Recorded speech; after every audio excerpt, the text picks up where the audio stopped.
Hello guys, my name is Nick.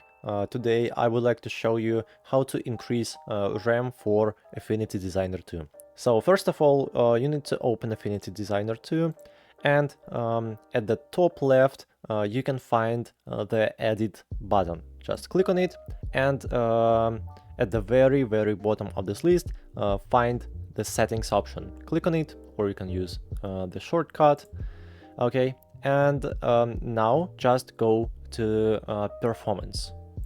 Click on it, and here you'll see three sliders: RAM usage limit, the necessary one, disk usage warming at, and undo limit. Just increase the first slider, just hold and drag the slider to the right if you want to increase. Okay, and after that just close it, and I advise you to restart Affinity Designer 2. Well, that's all for today. I think this video was helpful. Don't forget to subscribe to my channel and of course leave your comments. Thank you so much. Goodbye.